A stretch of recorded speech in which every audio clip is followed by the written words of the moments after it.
If you don't pay a bill, chances are that merchant will send you to collections. But what happens when a business owes you money? Who can you turn to? Hi, this is Kirsten Alterman calling yet again. It's part of Kirsten's weekly routine. I've been calling them every week. I call them. I go up there every week.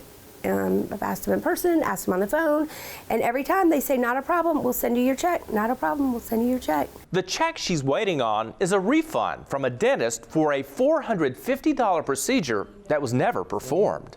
Prepaid the money, scheduled the appointment, and then they called me a few days before the appointment and said that the doctor that was supposed to perform the treatment plan was no longer with the company, and so they had to cancel my appointment, and we rescheduled it for a later date, and then by then I didn't need the treatment anymore.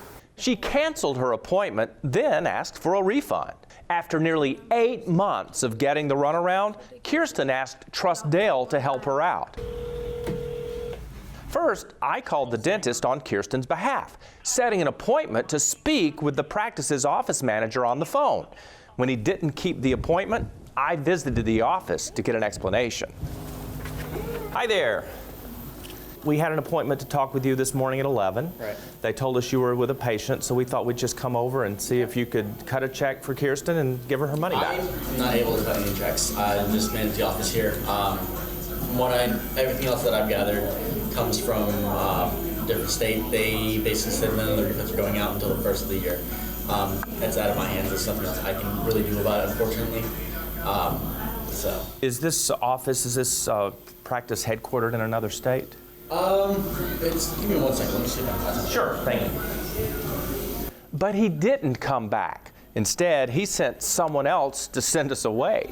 How are you? Good. Could y'all please leave? Sure. Could she get a check before we leave? Or could you tell us where she could go get a check? All refunds is going to be at the first of the month. Can I get that in writing by any chance? Right now, Brian just stepped out, and I'm just asking y'all to leave, please. Well, he asked us to stay here, and he said to wait a minute. I know, and now he told me to come and tell y'all that to leave. The camera got to go. Okay, so they've asked us to leave, and so we're going to leave. And we're going to see how long it takes you guys to give her her money back. As we were leaving, the police were arriving. Probably prefer to file a complaint because they have her money and they won't give it back to her. We don't have her money. Your practice has her money. The owners have the money. And they say they're going to refund it back the first of the year. We just employees, just work here. We don't have. Or in other words, not my problem. All too often, that's the response folks get nowadays from businesses. I feel like I'm being treated like I've done something wrong or that I owe them, but I don't. I called the person who they say was responsible. Well, the office in Sandy Springs told us that they are basically operated out of Cincinnati or another location, and that any kind of financial decisions had to come from another place. And then they gave us your name and number and asked us to call you. So, what do you think? Okay.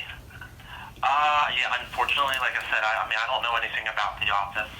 I don't work there, I don't run it, so I don't know anything about it. That wasn't exactly accurate. Through business records, we discovered that up until last June, his family managed the Sandy Springs practice. When confronted with this information, within 2 days, the response to Kirsten's complaint shifted. Or have you discovered anything? Yes, I have, yeah. She is due that $450 back, and there should be a check waiting in the Sandy Springs office for her. Yeah, I guess it's worth it because I've got the check in my hand, and it feels great. Once I contacted Trust Dale, everything changed. I got my check, and I'm so happy. Thank you so much. Turns out Kirsten wasn't the only one getting stiffed by this dentist. After we helped her, employees who worked at the office also contacted us, asking for help to collect wages due them for hours worked. The dentist who owned and ran that business filed for bankruptcy and then opened up a new practice a week later in the same location.